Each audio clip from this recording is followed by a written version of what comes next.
ये आकाशवाणी रायपुर है। प्रादेशिक समाचार बुलेटिन के साथ मैं शशिकांत यादव।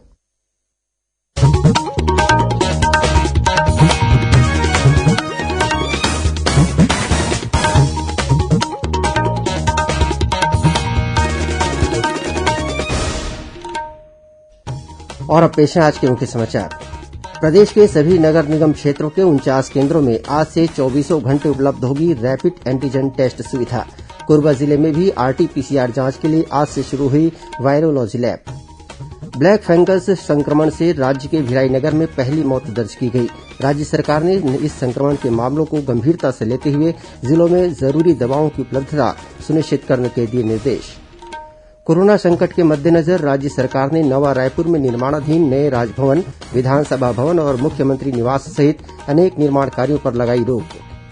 और बस्तर संभाग के नारायणपुर, कांकेर, सुकमा और बीजापुर जिलों में तेंदूपत्ता संग्राहकों को पारिश्रमिक राशि का नगद भुगतान किया जाएगा।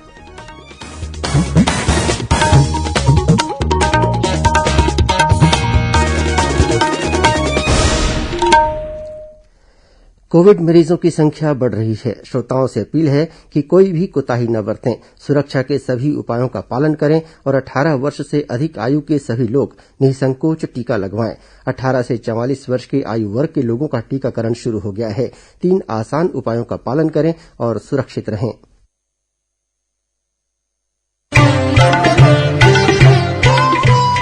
कोविड-19 से बचाव और सुरक्षित रहने के 3 उपाय। मास्क लगाएं, 2 गज दूरी है जरूरी, सुरक्षित दूरी रखें, हाथ और मुंह साफ रखें।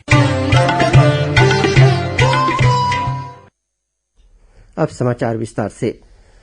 कोरोना संक्रमण के विस्तार को रोकने के लिए प्रदेश के सभी 14 नगर निगमों में आज से 24 घंटे रैपिड एंटीजन टेस्टिंग की सुविधा शुरू हो गई है। स्वास्थ्य विभाग के अधिकारियों ने बताया कि प्रदेश के 14 नगर निगम क्षेत्रों में एंटीजन टेस्ट के लिए कुल 49 केंद्र बनाए गए हैं। इन केंद्रों पर कोई भी व्यक्ति दिन या रात में किसी भी समय जाकर कोरोना की जांच करा सकेंगे। इसके तहत रायपुर नगर निगम क्षेत्र में 11 और बिलासपुर नगर निगम क्षेत्र में 10 जांच केंद्र संचालित किए जाएंगे। वहीं भिलाई नगर निगम में 5 केंद्रों के अलावा दुर्ग, राजनांदगांव, रायगढ़, कोरबा और अंबिकापुर नगर निगम में 3-3 जांच केंद्र बनाए गए हैं। इसी तरह चिरमिरी और जगदलपुर नगर निगम में 2-2 और बिरगांव, धमतरी, भिलाई, चरोदा तथा रिसाली में 1-1 जांच केंद्र संचालित किए जाएंगे। कोरबा में आज से वायरोलॉजी लैब शुरू हो गई है। इस प्रयोगशाला में कोरोना मरीजों के लिए आरटीपीसीआर जांच की सुविधा उपलब्ध कराई गई है। प्रदेश के स्वास्थ्य मंत्री टीएस सिंहदेव ने आज वीडियो कॉन्फ्रेंसिंग के जरिए इस लैब का शुभारंभ किया। इस मौके पर सांसद ज्योत्सना महंत और जिले के प्रभारी मंत्री डॉक्टर प्रेमसाय सिंह टेकाम भी उपस्थित थे। इस नए लैब को मिलाकर अब प्रदेश की 11 शासकीय प्रयोगशालाओं में आरटीपीसीआर जांच की सुविधा शुरू हो गई है। कोरबा जिला अस्पताल परिसर में स्थापित इस लैब में प्रतिदिन 1000 नमूनों की जांच की जा सकेगी। हालांकि पहले चरण में हर दिन 500 नमूनों की जांच के साथ इसे शुरू किया गया है। इस लैब में कोरबा के साथ गौरेला, पेंड्रा, मरवाही और जांजगीर चांपा जिले के मरीजों के नमूनों की जांच भी की जा सकेगी। केंद्रीय स्वास्थ्य मंत्रालय ने कहा है कि कोविड कार्य समूह की सिफारिश के आधार पर कोविशील्ड वैक्सीन की 2 खुराकों के बीच अंतर 6 से 8 सप्ताह से बढ़ाकर 12 से 16 सप्ताह कर दिया गया है।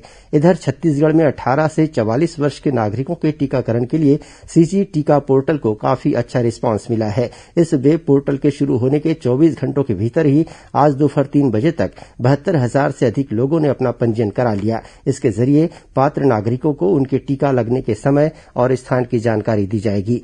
जिन हितग्राहियों के पास मोबाइल फोन या इंटरनेट की सुविधा उपलब्ध नहीं है, ऐसे नागरिकों के लिए पंचायत और नगरीय निकायों के मुख्यालयों तथा नगर निगमों के दफ्तरों में हेल्प डेस्क बनाए जाएंगे।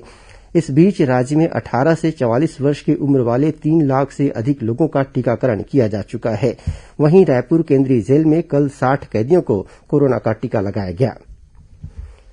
छत्तीसगढ़ में कोरोना संक्रमण से ठीक होने वाले कुछ मरीजों में ब्लैक फंगस के लक्षण सामने आ रहे हैं। राज्य में अब तक ब्लैक फंगस यानी म्यूकर माइकोसिस के करीब 11 मरीजों की पुष्टि हुई है। इनमें से भिलाई के एक युवक की इलाज के दौरान मौत हो गई। वहीं यह युवक शुगर सहित अन्य बीमारियों से पीड़ित था। रायपुर के एक निजी अस्पताल में इलाज के बाद काफी हद तक ठीक होने पर यह युवक भिलाई स्थित अपने घर लौट गया था, लेकिन एक बार फिर से उसकी तबीयत बिगड़ी और भिलाई के सेक्टर 9 अस्पताल में कल इस युवक की मौत हो गई। वहीं मुख्यमंत्री भूपेश बघेल ने प्रदेश में ब्लैक फंगस के संक्रमण के मामलों को गंभीरता से लिया है। उन्होंने प्रदेश के सभी जिलों में इसके इलाज के लिए सभी जरूरी दवाओं की उपलब्धता सुनिश्चित करने के निर्देश दिए हैं। इस बीच नेत्र रोग विशेषज्ञ डॉक्टर आशीष महोबिया ने लोगों से अपील की है कि वे पैनिक न हों और ब्लैक फंगस के लक्षण दिखते ही केवल विशेषज्ञ चिकित्सकों से ही इलाज कराएं।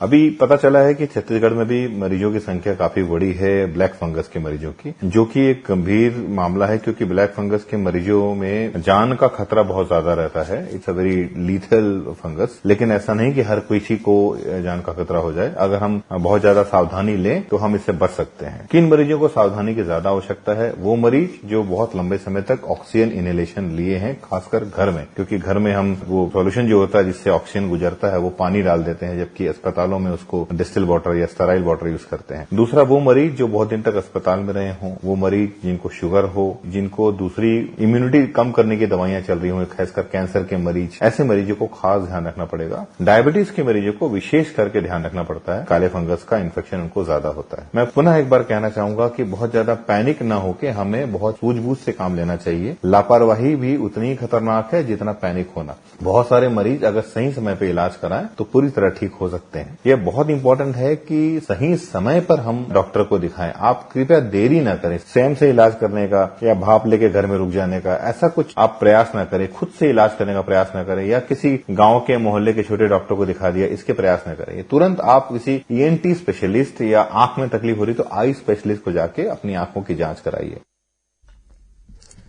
चिकित्सकों के अनुसार ब्लैक फंगस होने पर सिरदर्द, बुखार, आंखों में दर्द, नाक बंद, साइनस और देखने की क्षमता में कमी आना जैसे लक्षण दिखते हैं।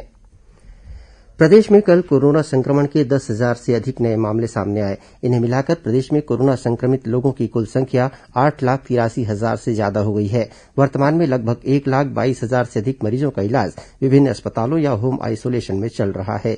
प्रदेश में कल कोरोना संक्रमण की वजह से 153 लोगों की मृत्यु हुई है। वहीं भारतीय वन सेवा के वरिष्ठ अधिकारी और CCF और अचानक मार्ग टाइगर रिजर्व क्षेत्र के क्षेत्रीय संचालक अनिल सोनी की कोरोना संक्रमण से मौत हो गई है। श्री सोनी बीते करीब 21 दिनों से बीमार थे और बिलासपुर के अस्पताल में उनका इलाज चल रहा था। इस बीच राज्य में संक्रमण की दर दिनों दिन कम होती जा रही है। कल तक के आंकड़ों के अनुसार संक्रमण की दर घटकर 14% रह गई है। कल पूरे प्रदेश में करीब 71,000 से अधिक सैंपलों की जांच की गई, जिनमें से 10,150 व्यक्ति कोरोना पॉजिटिव पाए गए। लॉकडाउन की वजह से अभी राज्य में दवा दुकानों के अलावा केवल किराना और कृषि संबंधी दुकानों के साथ ही दोपहिया वाहन के सुधार कार्य करने वाले दुकानों को ही खोलने की अनुमति दी गई है। लेकिन अब प्रदेश में अन्य अति आवश्यक वस्तुओं की दुकानों को भी अलग अलग समय पर खोला जा सकेगा। यह जानकारी मुख्यमंत्री भूपेश बघेल ने कल रायपुर में चेंबर ऑफ कॉमर्स के 4 जिलों के प्रतिनिधि मंडल के साथ वीडियो कॉन्फ्रेंसिंग के जरिए चर्चा के दौरान दी। उन्होंने कहा कि कौन कौन सी दुकानें कब खुलेंगी, इसका फैसला जिला कलेक्टर करेंगे। मुख्यमंत्री ने कहा कि इस दौरान किसी भी जगह भीड़ एकत्रित न हो, इसका विशेष ध्यान रखा जाए। साथ ही उन्होंने कोरोना प्रोटोकॉल का पालन सुनिश्चित करने के संबंध में भी निर्देश दिए। बैठक में गृह मंत्री ताम्रध्वज साहू ने बताया कि प्रदेश में कोरोना की रोकथाम के लिए हर संभव उपाय किए जा रहे हैं और इसका सकारात्मक परिणाम भी सामने आ रहा है। इस बीच बलरामपुर जिले में लॉकडाउन 23 मई तक बढ़ा दिया गया है। जिला कलेक्टर श्याम कुमार धावड़े ने इस संबंध में आदेश जारी कर दिया है। वहीं कोरोना संकट के इस दौर में मरीजों और जरूरतमंदों की मदद के लिए विभिन्न सामाजिक संगठन और लोग सामने आ रहे हैं। इसी कड़ी में रायगढ़ के Jindal steel and power limited परिसर में कोविड केयर सेंटर का आज शुभारंभ हुआ। इस सेंटर में 40 बेड ऑक्सीजन वाले और 40 बेड सामान्य हैं। उद्घाटन अवसर पर वरिष्ठ अधिकारियों ने जिंदल समूह के सहयोग की सराहना की। वहीं बिलासपुर के रतनपुर के लक्ष्मी देवी मंदिर परिसर में भी जन सहयोग से 30 बिस्तरों वाला महामाया कोविड केयर सेंटर आज से शुरू हो गया है। जिला कलेक्टर डॉक्टर सारांश मित्तर ने इस कोविड केयर सेंटर का जायजा लिया। वहीं जिला पंचायत अध्यक्ष अरुण सिंह चौहान ने इस कोविड केयर सेंटर और अधिक सुविधाओं के लिए 21,000 रूपये की नगद राशि प्रदान की। इधर बलरामपुर रामानुजगंज जिले के विश्रामपुर के व्यवसायियों और पेट्रोल पंप गैस एजेंसी संघ द्वारा कोविड मरीजों के उपचार के लिए 10 ऑक्सीजन सिलेंडर दान किए गए हैं। इससे पहले वाड्रफ नगर के व्यवसायी जयप्रकाश जायसवाल और खुर्शीद खान ने भी 8 ऑक्सीजन सिलेंडर दान किए थे। इसी तरह अंबिकापुर में भी निजी अस्पताल के संचालक डॉक्टर संजय त्रिपाठी ने अनुकरणीय उदाहरण पेश किया है। डॉक्टर त्रिपाठी ने लॉकडाउन और कोरोना संक्रमण को देखते हुए आर्थिक रूप से कमजोर मरीजों के इलाज के लिए ओपीडी फीस नहीं लेने का निर्णय लिया है। प्रादेशिक समाचार आप आकाशवाणी रायपुर से सुन रहे हैं। छत्तीसगढ़ की खबरों से है आपका वास्ता और खबरों की विश्वसनीयता से है हमारा वास्ता। आकाशवाणी समाचार रायपुर के प्रादेशिक समाचार बुलेटिन के साथ ही हमारे समसामयिक कार्यक्रम आप रेडियो के अलावा अपने मोबाइल पर भी सुन सकते हैं। आकाशवाणी समाचार फेसबुक, ट्विटर और यूट्यूब पर भी उपलब्ध है। हमारा Facebook page Chhattisgarh news on AIR, Twitter handle CGAIR news और हमारा यूट्यूब चैनल है छत्तीसगढ़ AIR न्यूज। तो अब रेडियो के साथ ही आपके मोबाइल के जरिए भी हम पहुंच रहे हैं आप तक। छत्तीसगढ़ की हर खबर के लिए सुनते रहिए आकाशवाणी समाचार।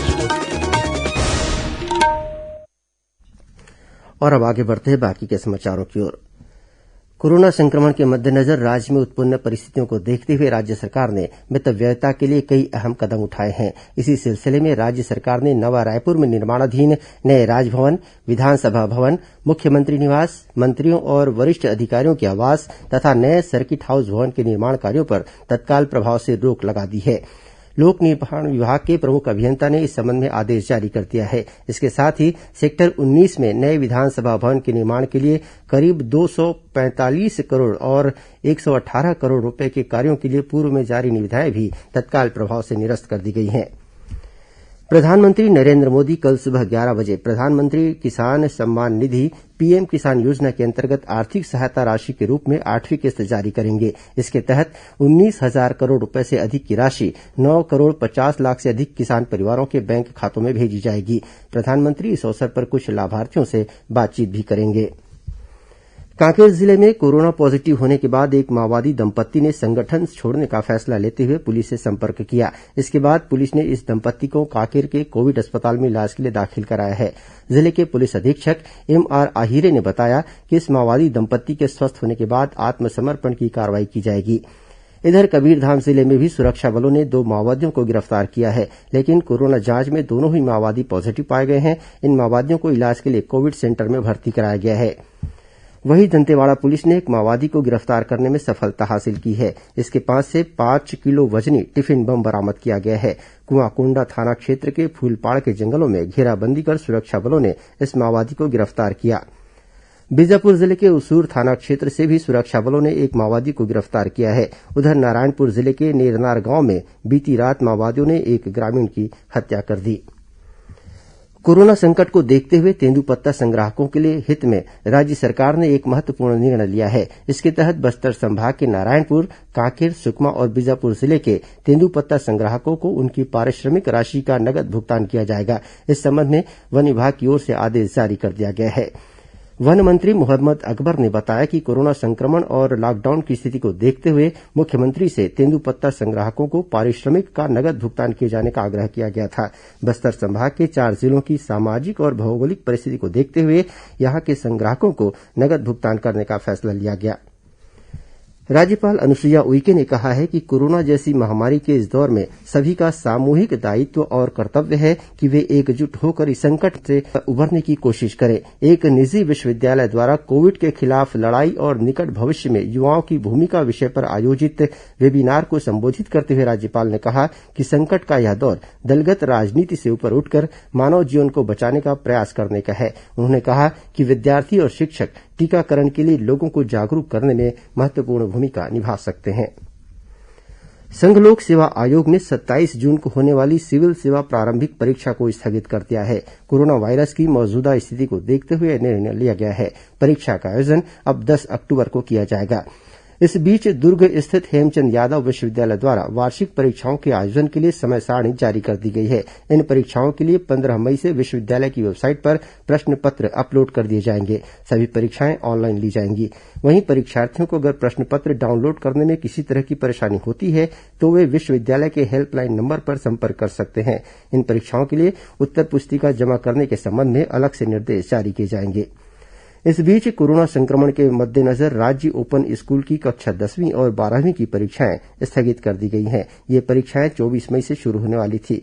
स्कूल सचिव की ओर से जारी एक बयान में कहा गया है कि इन परीक्षाओं की नई समय सारणी बाद में जारी की जाएगी।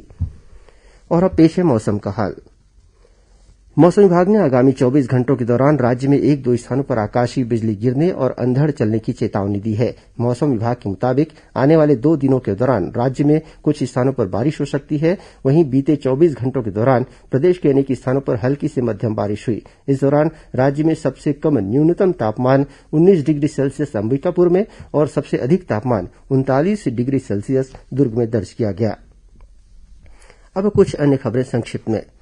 राज्यपाल अनुसुईया उइके, मुख्यमंत्री भूपेश बघेल और विधानसभा अध्यक्ष डॉक्टर चरणदास महंत ने प्रदेशवासियों को ईद की शुभकामनाएं दी हैं। उन्होंने मुस्लिम समुदाय के लोगों से घरों से ही नमाज अदा करने और कोविड प्रोटोकॉल का पूरी तरह से पालन करने की अपील की है। महासमुंद जिला जेल से बीते 6 मई को 5 विचाराधीन कैदियों के फरार होने के मामले की जांच अतिरिक्त जिला दंडाधिकारी जोगेन्द्र नायक करेंगे। इस संबंध में किसी भी तरह की जानकारी 31 मई तक दी जा सकती है। अंत में मुख्य समाचार एक बार फिर। प्रदेश के सभी नगर निगम क्षेत्रों के 49 केन्द्रों में आज से 24 घंटे उपलब्ध होगी रैपिड एंटीजन टेस्ट सुविधा। कोरबा जिले में भी आरटीपीसीआर जांच के लिए आज से शुरू हुई वायरोलॉजी लैब। ब्लैक फंगस संक्रमण से राज्य के भिलाई नगर में पहली मौत दर्ज की गई। राज्य सरकार ने इस संक्रमण के मामलों को गंभीरता से लेते हुए जिलों में जरूरी दवाओं की उपलब्धता सुनिश्चित करने के दिए निर्देश। कोरोना संकट के मद्देनजर राज्य सरकार ने नवा रायपुर में निर्माणाधीन नए राजभवन, विधानसभा भवन और मुख्यमंत्री निवास सहित अनेक निर्माण कार्यों पर लगाई रोक। और बस्तर संभाग के नारायणपुर, कांकेर, सुकमा और बीजापुर जिलों में तेंदूपत्ता संग्राहकों को पारिश्रमिक राशि का नगद भुगतान किया जाएगा। इसी के साथ प्रादेशिक समाचार बुलेटिन समाप्त हुआ। नमस्कार।